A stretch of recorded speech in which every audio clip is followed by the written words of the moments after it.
Hello, everybody, and welcome to Fellowship in Essential Oils. I'm Elizabeth Ashley. Normally, I would be joined by our lovely Adam Barrelay, but he is jetting off around the world. He's spending some time in the United States at the moment and living it up without work, I think. That's what I'm going to say. So I am very excited today to be joined by another one of my friends to talk about an oil that I don't know huge amounts about, but I know it's one of her absolute favourites. So I'm very excited to introduce you to the lovely Felicity Warner. How are you? Hi, everybody. I'm really well, thank you. Very well indeed. And looking forward to having this conversation because I know that it's going to be exciting because this oil is such a mover and shaker as well. So it's a great opportunity to be sharing some of that with everyone. And I'm excited because I will let people know that I did a course with Felicity. I don't know how many weeks ago, months ago, maybe Felicity, It's and about that. Yeah. she covered. We say Elemi or Elemi? Well, I was going to ask you that because you mentioned Elemi, and I suddenly thought, whoa, Liz is probably right. And I don't know. Is there a right? Is there a wrong? Doesn't matter. No, Tomato, tomato, you know. yeah. Well, okay. So I will. Let's address that. So the first thing is that I am doing a degree in classical studies. And one thing so the first thing we were taught is we don't know what the right way to say any of these words is because no person living has ever heard how to hear an ancient Greek or a Latin speaker native. So say what you want. So I'm going to say Eleni, you're going to say Eleni. Let's call the whole thing off. um, but I would love you to explain a bit about your background to people because you're not our normal aromatherapist, are you? So hand over to you to tell you a little about your background. Okay, Liz, thank you. No, I'm not a normal aromatherapist, that's for sure. In fact, I'm not technically an aromatherapist at all, certainly not in the clinical sense. And I don't work with any of the oils I work with in that kind of modern way at all, because I'm a lineage holder of a very ancient way of working with oils that goes way, way, way, way, way back into the mists of time. In fact, we don't even know how far back it goes, although there are certain milestones that give us some little flags saying this was a living art in certain times, especially biblical times, but also going way back to Egyptian temple times. And I think way back before that. So this is a very ancient way of working with aromatics, and that is oils and resins. You know, they come under the same umbrella. So in my work, I'm called a Myrrophore, and that is a woman who works with myrrh, who offers myrrh, and it's a healing way of working with the frequencies of various oils to match the frequencies within the aura in the human body. So this is vibrational medicine, just like we have flower remedies and homeopathy in these days. This is an ancient way of working with the frequencies of various aromatics. And basically, and I could talk about this for hours, as you know, and I know we haven't got hours, but what you need to remember is that these oils, the basic aspect of them is to bring soul and spirit back into alignments and back into balance. So I'll just explain the difference between soul and spirit because everyone thinks, hang on, isn't that the same thing? Um, in this tradition, the soul is the eternal aspect of ourselves. It's infinite. It's a split off from divine consciousness. So it's always been around and it will always be around. So the soul is the constant of who we are, whereas the spirit is who we are in this lifetime. It's who we've been, it's our identity, it's all the flavor, the essence of who we are during this lifetime.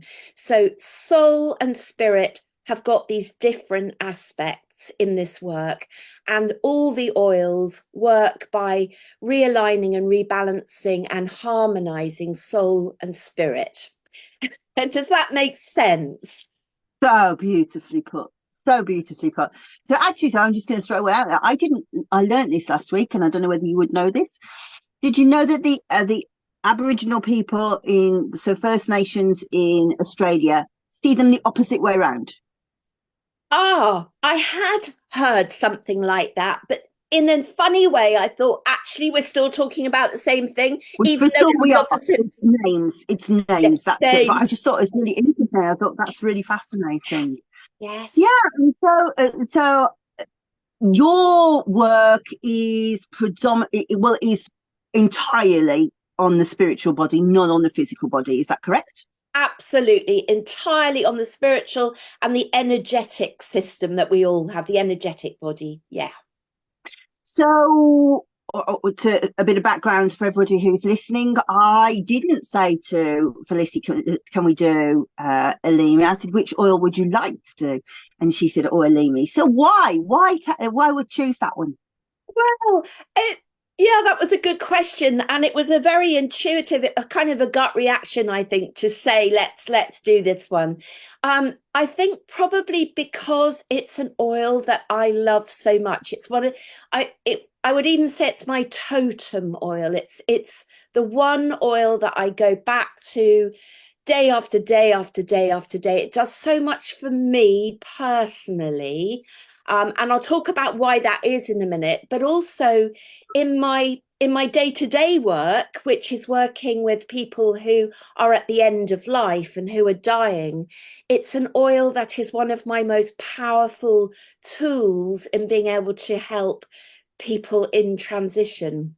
And so it's very relevant to my actual work, but it's also personally relevant to me because of one of the aspects of working with this oil, which is it has the capability of synchronizing and balancing the the crown chakra and the base chakra. And so if those two are aligned and really, really held in perfect harmony together, it gives you a resilience and a stability in which to navigate chaos and change. Now, just to unpick that a bit further, when I'm working with the dying, when the dying energy is quite, there's a lot going on. People feel it often when they're in hospices and hospitals. They can feel this kind of tugging, pulling, quite chaotic energy around dying people.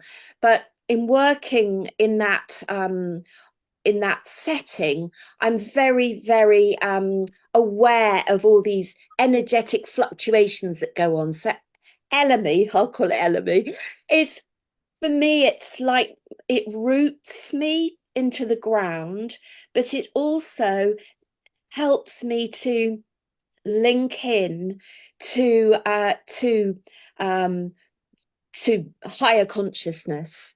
And that is interesting because it is said that Elemi comes, that it's used in a ancient Arabian phrase, and I wish I had the translation of it because it would be fun to share, but I don't, which means that it depicts heaven and earth, and it is also another way of looking at as above, so below. So we've got this whole kind of understanding in a way from these phrases of how this oil really holds us in perfect tension between the earth and the heavens.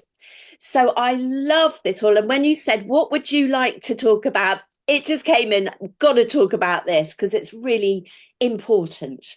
So there we are. That was a very long explanation. That was nowhere near long enough for me. You could have gone for hours, and because I have just been like, I went into a vortex. So to see it in front of you, and so completely unrelated, but related. One of the things that I found fascinating was what you and I have spoken in the past, and a coincidence came up, and there's always coincidences when you and I speak, which I find fascinating, especially since you're a priestess, I'm a priestess. There's, this lost stuff comes up, and I can remember you saying, "Oh, Mary Magdalene says, be my hands." So from the oils, and the plants had said to me, "Be my hands," and I thought that's so strange. So this idea of like embodying the plant is really important to me, and in some ways, I don't know, I do it like tongue in cheek because we're like, right, so we're doing a brown, or we've got to wear brown. But I do kind of think, oh, so I'm fascinated when I look in the mirror and I go, well, that's what I look like. So that's clearly how my brain's decided through the night that's what the oil should look like. But I have a thing that's the same colour as your background. That's so strange. And and on my headdress is the same colour as your background. So it's so strange how you pick these things up when you're working, isn't it? But I'm struck by what you said about chaos by the bedside, and how when you look at the funerary rites, the really ancient funerary rites, you always find a chaotic god trying to unsettle things, don't you? And so that, there's this like mythological manifestation of that energy that you're talking about, which is fascinating. And so to see, right, okay, so when we're doing the passage through life to death, we're managing that god. We're managing that Absolutely. energy. Yeah. So can you tell me a bit more about that? Yeah, well, that I just realised as we were saying that I need to probably unpick that, because people think of chaos in that modern term. They think, oh my goodness, chaos! Everything's all over the place, and people are dropping things, and people are running in and out. We do have an aspect of that often in busy environments in hospitals. There is a lot of that going on, but I also like to take that back to a deeper, more ancient concept, which is, in order to have the new, we have to break down the old. And so the chaos there, it's part of the initiation and the birthing into the new energy form. And in working with the dying as I do, dying is really seen as an energetic process and experience rather than a medical event. So when I'm sitting with people at end of life, I'm holding space for them with the Elemi, of course, on my hands, and we'll talk about how I use that. But I'm holding space for them while they are, in a way, breaking down all the old structures inside themselves in order to birth to the new energetic form, which is the form without the body. So this is quite an alchemical kind of process that's going on, and Elemi comes in to help hold and balance the primal energy of the soul while the chaos is circulating and the birthing into the new is happening.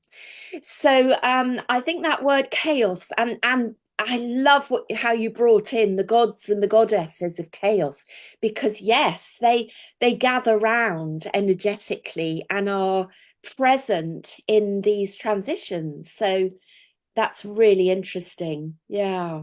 Yeah, I mean, when you writing a book about Myrrh, I have gone into funerary rites, huge amounts, and particularly through Hathor, because she's mistress of Myrrh.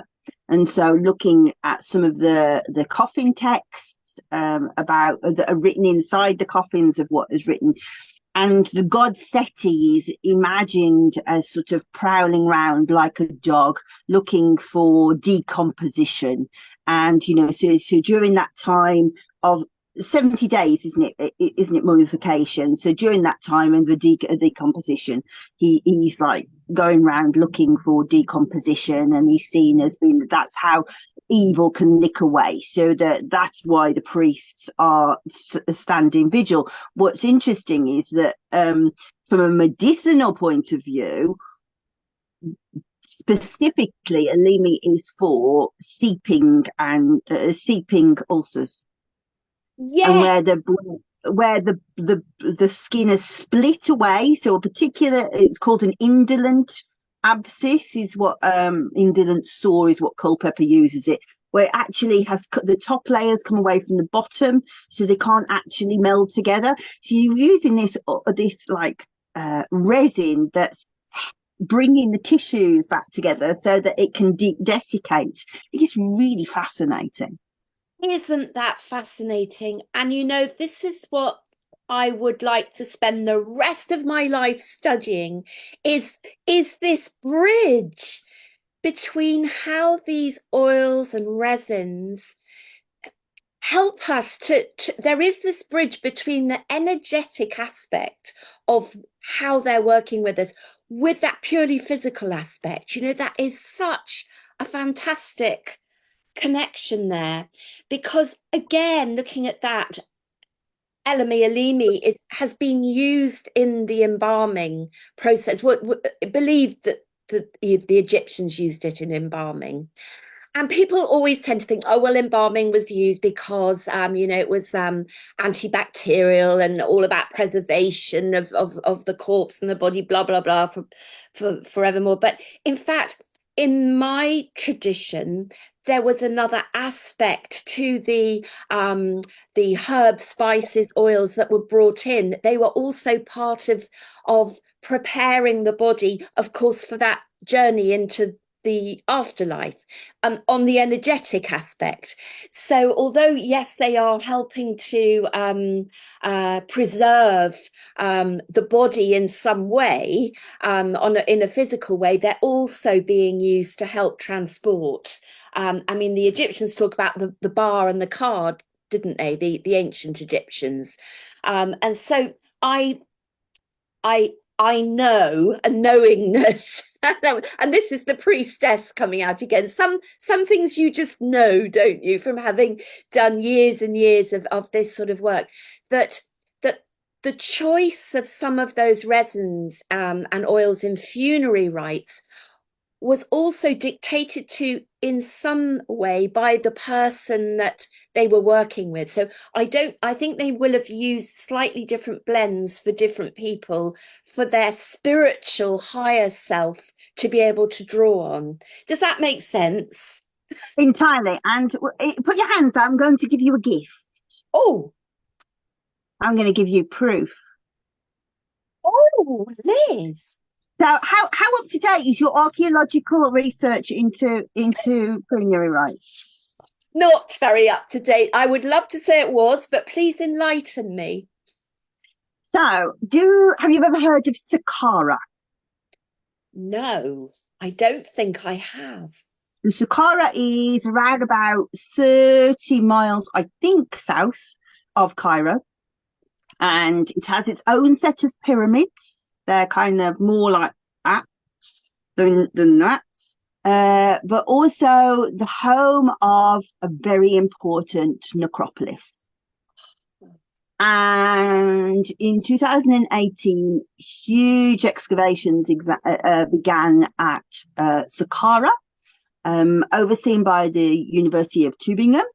And what do you think they found at Saqqara? What would be the most amazing thing for you and I for them to find?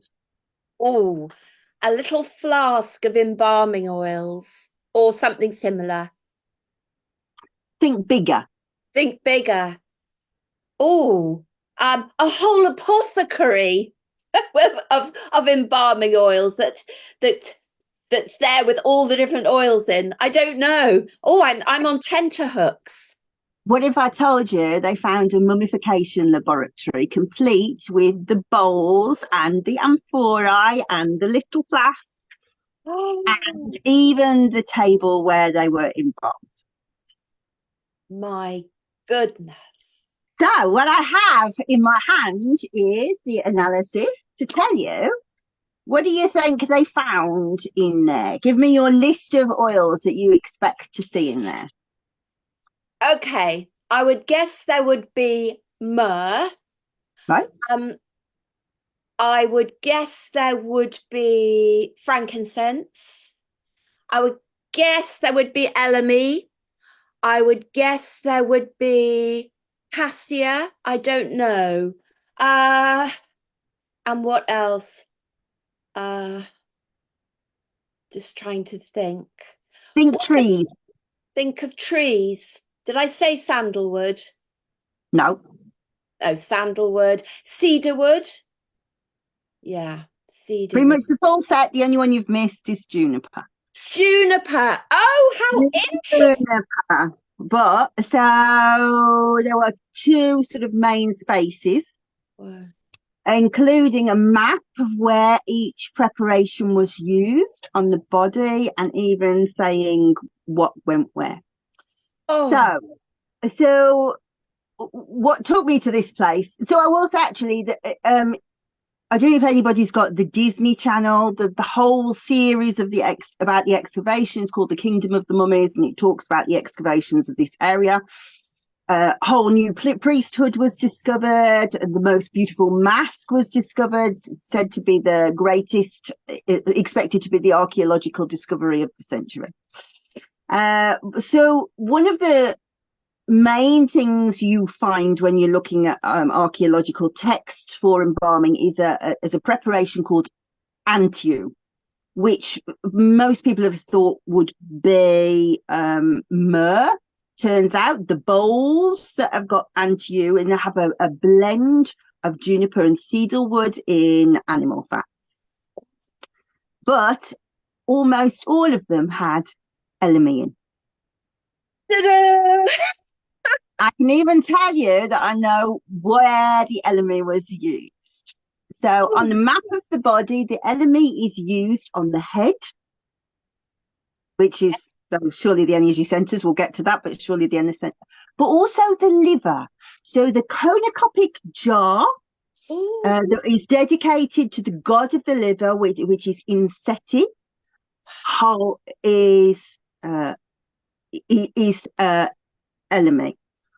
The god of the stomach, can't remember his name, too complicated to even try and to say, but he was only in beeswax, no oils in him, but liver Elemi. So what's interesting, because my brain goes places, as we know, so then why?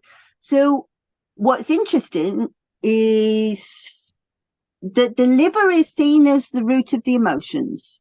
Yeah.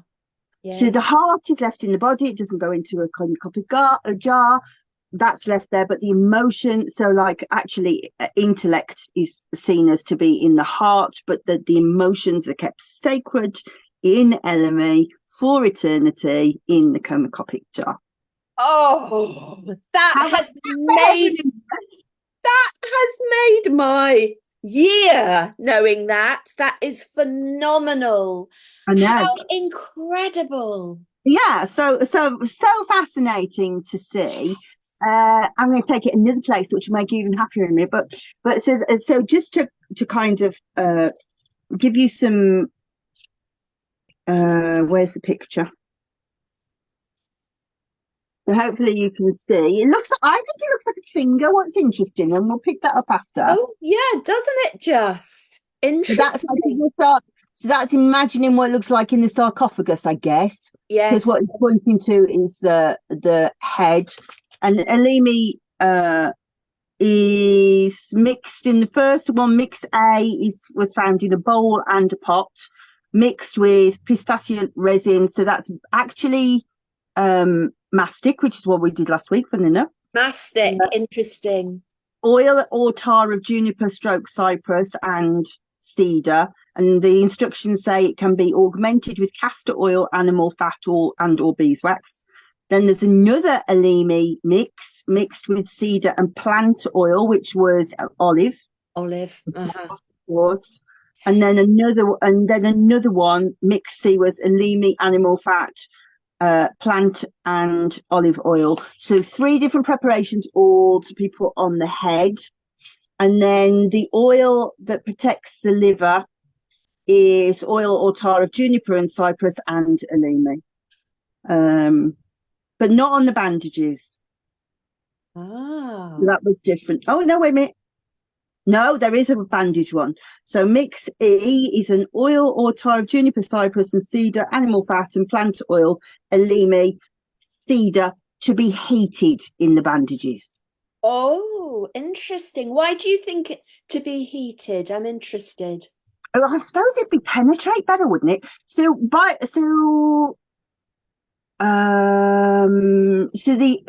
happened was they found the Elemi blends in two different places. So first of all, they found that in the woodjet, which really made me laugh. So um, because this is just like a Wolverhampton thing, I've got to get out of my system. It's just going to spoil the whole thing, but still. So when you say Egyptian words, the e's that have been put in are British people trying to make things easier for British people. So it's WJT really. Would you? But I just like when I said it, I went, "Oh, I'm going down the Woodjet to do some evisceration." You know, like, so in the Woodjet they take out the parts of the body and they're put in the cornucopic jars. Then the body's left for 40 days, filled with natron to be able to desiccate it. Because, of course, if you made a mummy in Wales, that's just not going to happen. It would mould, but it's desiccated by the arid um, conditions. Then after that, the up to 30 days is the spells and the incantations, but also the washing and in the embalming. So I think probably warmth is just like to penetrate, I would have thought. I don't know, because by Yeah. then it would be very dry, wouldn't it? Yeah, it would. I'm with you. Yes, yes, that makes sense, doesn't it? Yes. Mm. Gosh, wow. Isn't this fascinating? Have I blown your mind? I blew my You mind. have. I'm almost speechless, and that doesn't happen very often, Well, as you come know. on. So I can take us a little further if you would like me to. Yes, please, Going please. on a totally different journey. So get back in the TARDIS for a moment, switch the buttons. We're going to go to India. Right. And no, we're not. Sorry. Press some more buttons. We're going to China. Okay. My dad would just go, yeah, typical, because I let lots of even send us to the wrong time period. So we are going to the very, very beginning of Buddhism. Right. So bear in mind that this is a plant that is indigenous to Indonesia and to the Philippines. So Philippine. that's Yeah. area Yeah. around there. So I was expecting to find Buddhism in Philippines, but actually they're really Catholic, like 90% Catholic. So that spoilt it a bit. Oh. But so we are going to the Tang dynasty, which is around about 618 to 907 CE, to a position that is on the Silk Road, and it's called the Feynman Royal Temple, right in the center of China. Okay. An enormous big pagoda, right? So originally built to be 4 stories high, but then it made to be 13 stories high. So this giant thing, which still exists today. But looking out the window and after the conversation you and I had earlier, imagine what rain does to something like that. Yeah. And in 1981, they had enormous rain, which actually damaged the base of the temple, which is really sad, but it gave archaeologists an opportunity to excavate underneath. So these pagodas are worship temples, but they're specifically places to house relics. And to spread Buddhism, relics were placed so that people could come and worship the relics. And of course, Buddhism relies on practices of good deeds, of offering blessings in order to be able to, kind of a bit like ancient Egyptian religion, really, from that point of view. We have these blessings, we make these offerings in the hope that we no longer have torture in further emanations of our soul, right?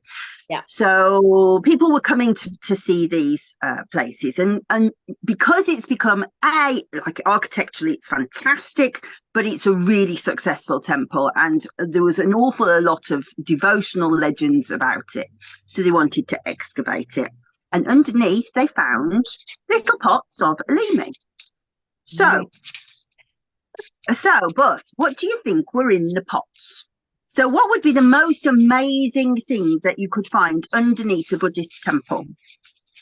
Oh, what would be the most amazing thing? Oh, Liz, I'm just trying to think. You don't. Come on, what's the most amazing thing that a Buddhist could go and worship? An extraterrestrial. I'm Well, just close. What about a bit of Buddha? well, a bit of Buddha, yes. Oh my goodness. A bit of Buddha. A So, relic.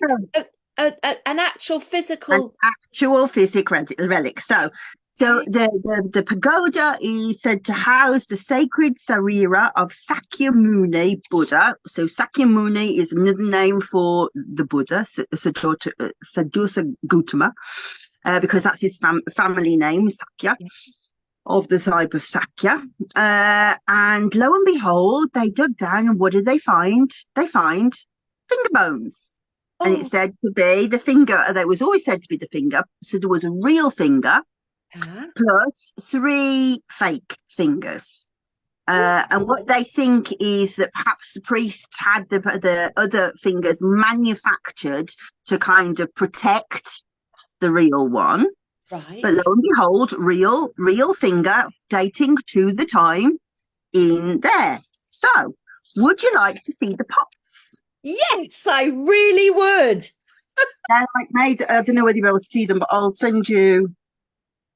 So the Elemi, so lovely little. I don't know if you can see them. Can you see them? Tiny little Yes. silver Yes. pots, right? So the ones on the top, 8 nesting pots, like Russian dolls, I guess. Probably Oh, racist to yes, say I that. can see. And Yeah. inside is the Elemi and the finger of the Buddha. How amazing. Now, isn't that incredible that we've got two things where it's definitely heaven and earth, definitely heaven and earth, or as above, so below. Yes. Well, it's like Christmas Day, Liz, hearing all I know. this. I was like, oh, well, Oh, Daryl said to me this morning, how much you printing up? I went, I can't print enough. I can't print enough. Isn't that beautiful? it's Also, think beautiful. about, right? So, It's think absolutely beautiful. about how, I mean, in a way, my initial response when I read it was used for embalming in Egypt. I read it somewhere else before I got to you, and I was like, how can that have been there? That doesn't make sense. It was in Egypt, but clearly it was in Egypt. Yeah. And actually, we can prove it went along the Silk Road because they were able to find it in a temple along the Silk Road. But clearly, it was used to desiccate again, wasn't it? You know, this part has been taken off. Exactly. It's been made sacred, and it's desiccating it. Isn't it fascinating? Isn't that just fascinating? And again, I'm thinking again about my work with the dying, about how Elemi has this ability to help people across from where we are, this earth, this dense physical earth, across to the beyond. And it has this amazing capability of sort of wrapping people up and soothing them if they're anxious about making that step across the sacred threshold. That's a big part of the understanding of one of its characteristics in my work. And so I'm just thinking about, that finger, that sacred relic, how that they're using the Elemi to preserve that and sanctify that there's something about the finger that's fascinating me. It could have been something else, couldn't it? It could have been a toe or an it or a I don't know what else. But there's something that's gnawing away at me now about why it was a finger, and that's Well, quite so interesting. yeah, and I went the same place as you, right? Ah, So I went to the same place 24 hours before you. okay. So what's the most obvious, like pictorial personification of as above, so below? It's a really famous image. Can you think what it would be? Um, well, yes, the Da Vinci image, the finger touching God. That's a really good one. That wasn't what I was thinking, but that is a really good one. But that reaching out That, is very good.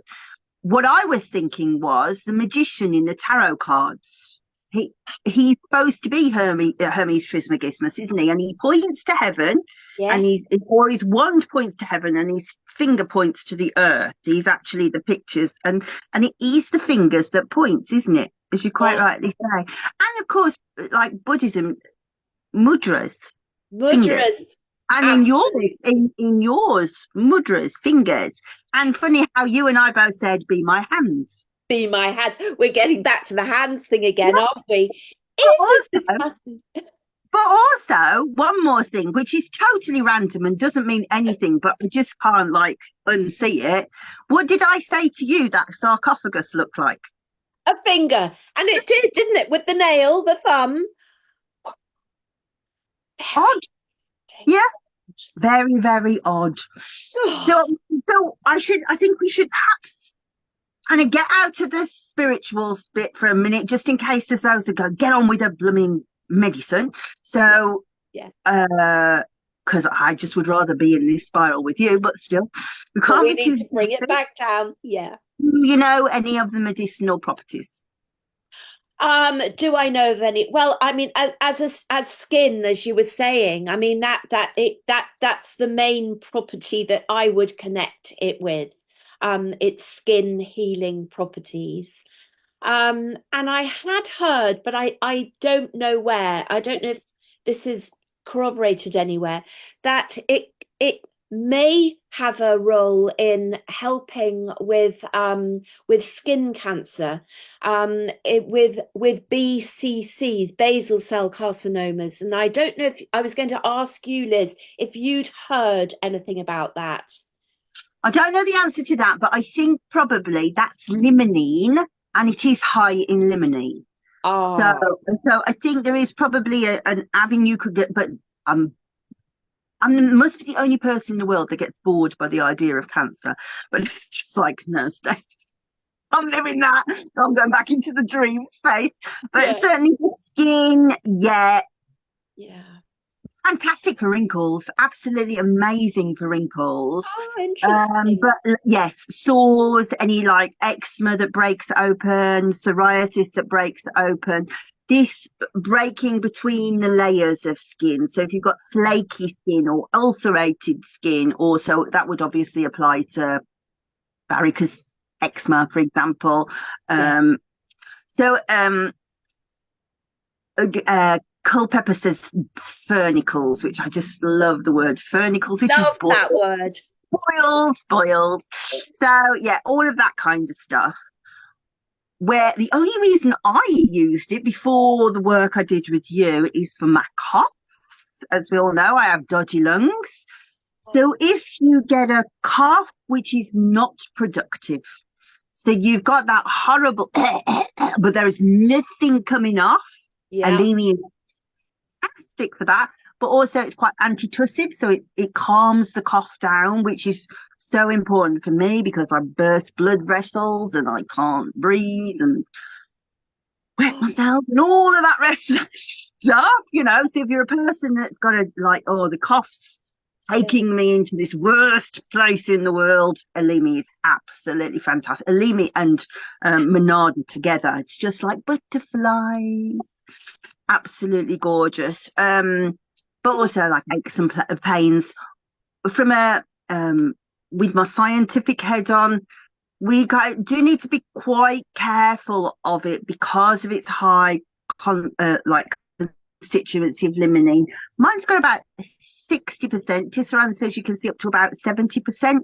But that's an awful lot of limonene, and as we know, limonene deteriorates very fast. It hasn't got much stamina, if you Yeah. like, so kind of needs to be either replaced quite often. So maybe how long do you keep yours? I think about 4 years is probably Yes, I would say about 4 years, and then it starts to oxidize and not even the smell so aldehydes good. go as well, don't Yeah, they? yeah, Exactly. But really, high limonene scientifically, you should say between 2 and 3 years, but I wouldn't agree with that, to be Oh, honest. But yeah, but interesting. so be careful of that if you've got like sensitive skin. Yes. And uh, Helen Nagel-Smith pointed out something I hadn't seen, that there's quite a lot of indecision about what's your maximum dilution. Some people say as low as 0.7%, 0.07%, which is really low. That's very Tisman low. said you can go to 6.7%. Don't know how he came up with that figure, but I just thought, normal 3% would be fine. What's your thoughts? I would say around 3% is good. Yeah, we would always dilute it in a For sure. carrier oil before using it. Always, yes. We'd 0.3 is about right. Yes. Yeah. Yeah. Yeah. And if something's high in limonene, the IFRA international fragrance regulations say anything high in limonene, if you're not going to use it immediately, you need to add an antioxidant with it. So, Oh, because that limonene could deteriorate in the bottle. Yeah, finding a preservative with it is boring and I don't like it, but oh, but it, scientifically, it's what we're supposed to do. yeah, yeah. So, yeah. What's your thoughts on pregnancy? I don't think I'd really want somebody using this in the first 16 weeks of pregnancy, but I think I'd be all No, right with that. no. I wouldn't. I mean, really, that doesn't come into my work very much. And as I was saying, I'm not a clinical aromatherapist, but working with the dying, we would use yes, a low a ratio of it, dilution. But also we use it differently because we use it on our own hands, a very small amount, and then we project the frequency onto the person that we're working with. Do you want to elucidate on that? Because that's really what you teach, isn't it? So I think Yeah, people would love to get a taste of that. yeah, sure. So I mean, let's. Oh, it's hard to see the bottle because of my. There we are. So just I would mix about 5 drops into a 10 ml bottle of. I use rapeseed oil, which again is a bit unusual probably for this, but and I would put a few drops on my hand, maybe three drops, work it through, and then I would use myself and my hands as the vessel to transmit the frequency of the oil to the person. So I'm not rubbing it into them at all. In fact, you can almost be just almost hands off because it will still reach them, the energetic frequency of the oil on your hands. And then what you do to make that more powerful is you use your intention for it to do what you want it to do. So you say, I'm here, I am, I have the Elemi on my hands, and my intention is that you are soothed, your anxiety goes, and you feel at peace and at rest with the world. So that would be how I would use it in my end of life work. We wouldn't massage him. We wouldn't use it in a burner. We wouldn't do any of that. It's literally this transmission. So it is a bit different. That transmission into seemed to be into the aura, Yes, or into the aura. Yes. So we will see the aura and we will be transmitting into the aura. Sounds a bit Star Trek, but once you start doing it and working with it, it all makes perfect sense. oh, it You can absolutely feel, does. Yeah, yeah, you can feel it. I mean, it's interesting. I can feel my hands are charged up even now from just slipping into that practice that I do so much. It zing, they're working already. Yeah. yeah. Yeah. And there's oh, now I can't remember the ladies' names. Those lovely the ladies that write the beautiful Jewish works. Hyman Lowen. They wrote a beautiful book about daily aromatherapy. Have you ever seen that? No. Um, Sounds look for the book, Hyman Lowen, and or may yeah, and there's a whole series of practices with Elemi. And they talk, so each day, I think over a period of a week, doing a slightly different meditation with Elemi. And I thought, I'll tell you one of the ones that I thought was just the most beautiful one, because so they work with this idea of heaven and earth and one's understanding of like becoming aware of where spirituality rests. So they said, right, so in your left hand, place something that belongs to the physical world, the material world that you really love and that means a huge amount to you. And sort of feel the weight of the significance of that. So some people, I guess, like wedding ring or like money, or yeah, so many different things. So then in your other hand, visualize something. You're going to need to put that bowl down or else it's not going to work. But now you've got it in your head, that's great.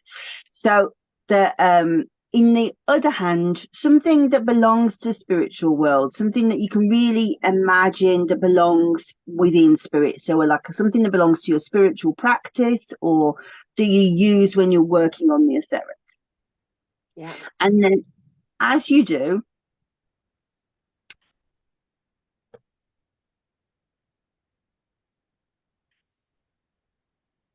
Okay. pop it down. Feel the weight. So you've got the weight in your hands. And we're doing this with Elemi, actually, we should be. Oh, yeah. So the contemplation. And then she says, bring your hands together as if you're going into prayer.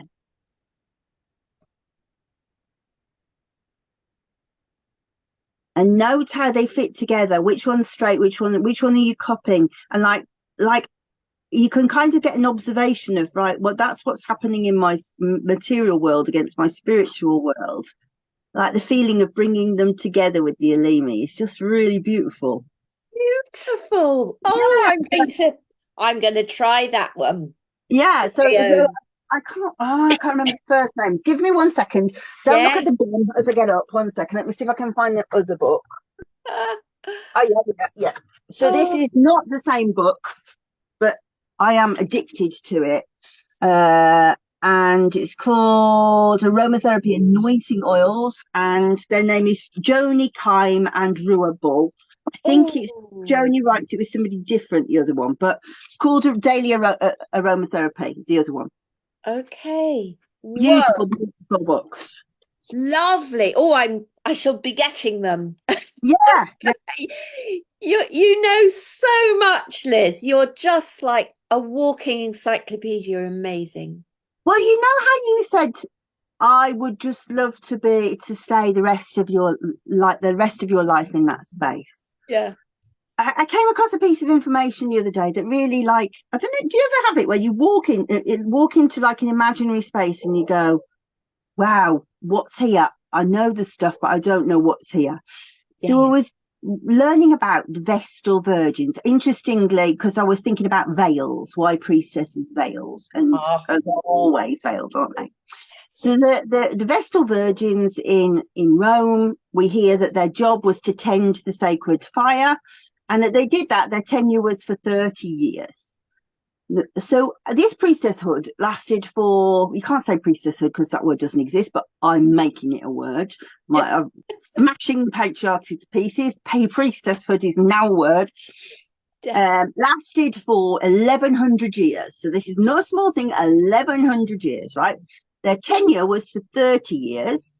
And officially, so it was 10 years training, 10 years service to the goddess Vesta, who is the personification of the fire. She is Rome.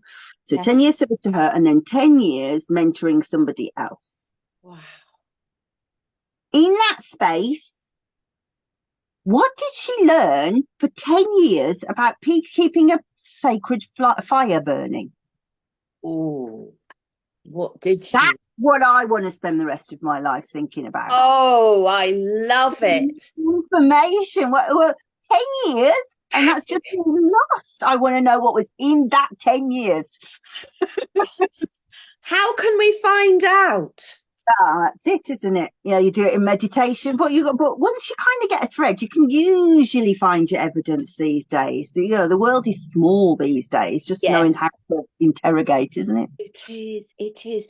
That, yeah, I mean, that's really the essence of energy work. It feels like that 10-year thing. It's about knowing how Learning how to hold. to hold. Absolutely. And that Yeah. it's a practice and it does take a long time, But bear actually. in mind, they lived there. So they were brought there by the girl. They were 9 when they came in, 9, and they stayed till they were 39, and they had to stay virgins. But they were properly powerful. So they were allowed to own land. They were allowed to make political decisions. Nobody else was. They were allowed to pass property that they owned to their daughters, which even men couldn't do. Sorry, not to their daughters, to other women, which no other, even men weren't allowed to do. Women were not allowed to inherit, but a Vestal Virgin could do that. So like, these are important. These are important people. What did they learn? Very, very interesting. Yeah. So, is there anything else that you would like to tell people about Elemi before you go? I would say if you feel it's calling you, and you know what it's like when an oil is sort of waving at you and saying, hello, hello, work with me, see what our connection might be. I would just say, why not spend 5 minutes a day in meditation with some Elemi on your hands or on your forehead, on your third eye, and just sit with it and see what it wants to tell you, because every oil has its sacred way of teaching us what we need to know. And I think at the moment, because so many things are in chaos and in a state of flux and transition, I think it's a very important oil for this absolute moment in time. So if you're feeling that might be something you would like to do, I would recommend doing that, and see where it leads you. And have you got workshops or courses coming up soon? I will have. I'm working on dates at the moment. It's been a crazy year, but I'm going to make some time to have some workshops as soon as I can. And I've got my website, so people can always have a look on there to see what's coming up. But there'll be some more dates coming up fairly soon. What is your website? It is www.soulmidwives with a v.co.uk. Soul Midwives. And Elemi is also covered in your book, is it not? It is sacred oils. That's right. So easy And to I have to find. say, I would say to people to use your audio book. Oh, I love your audio book so much. oh, I've got it in paperback, I've got it in Kindle, I've got it in audio book, and I oh, love it. Yeah. So I've got great. to ask my questions now of that Adam would ask. I'm just thinking, have I forgotten to look in his book for Elemi as well? Um, Energy centers. Where do you think it affects on the energy centers? Definitely the crown chakra and the root chakra. So again, above and below. Would you have said that before you knew that they anointed the head in the funerary practices? Oh, I would have said, yeah, because that's what we would do, anointing someone who's close to death. We would use the crown chakra as the anointing place for them. So yeah, that's so interesting. That What connection. about the planetary connection? Any idea about planetary connections? Yes, there's an association, a connection with the Pleiades, so that's the Seven Sisters constellation, and the consciousness that emanates, which is otherworldly. It has this extraterrestrial whole kind of feel about it, cosmic intelligence, and also Lemuria. Now we have to. Lemuria is the civilization that went was prior to Atlantis, and it was at the time just as we were incarnating onto the earth, before we were actually inhabiting our human form. So we were beings of light, beings of consciousness that hadn't yet fully come into human form, and there's a strong connection there with Elemi. So yeah, there'd be quite an interesting subject to explore, looking at Lemuria, definitely. You want to talk to Adam? Adam knows lots about Lemuria. Does Lots. he? Oh, I'll have to talk to Um, him. so, so one last question then. Adam likes to ask, is it an oil that you need to have? Does somebody need to have Elemi? What's your thoughts about that?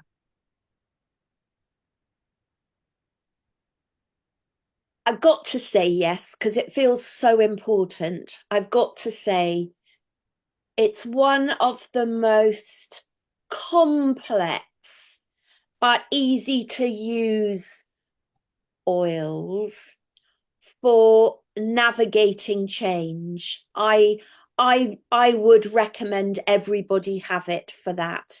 And you could use it in a very simple way, like if you've got a new job coming up or you're moving house or a new relationship, just to steady you while you navigate that. Or for everyone, just navigating all the changes that are happening on planet Earth at the moment. So yes, I think it's a very important oil to have and to work with.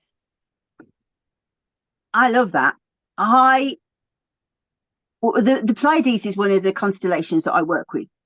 Um, because in the bee tradition we work with what's called the Sisterhood of the Spinners, and there is a sister who spins, and she is called Myrrophore, the bee eater.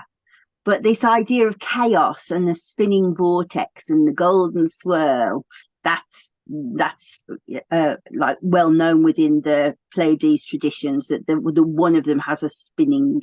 So they're seen as being as dancing, aren't they? So that's really interesting. Did you know actually they reckon the story of the Pleiades is 100,000 years old? Oh, you Yeah. just can't imagine that kind of expansive time, can you? It's No, huge. and you see the mythology like in all different areas, and they've got different characters, but it's the same story of the sisters. That there are seven sisters there, and what they are. They're feminine. Yeah, Beautiful. I we love could go on forever, but I'm sure you have work to do today. Yes, Yeah, I just a am bit. going. I know. So I cannot thank you enough for being here today. I have loved it. Oh, I've loved it too. Thank you so much for inviting me. And I could talk to you forever and ever and ever and ever because there's so much always to share. Thank you for having me. Come and see us again. To everybody else, thank you for being with us today, and join us again soon on Fellowship in Essential Oils.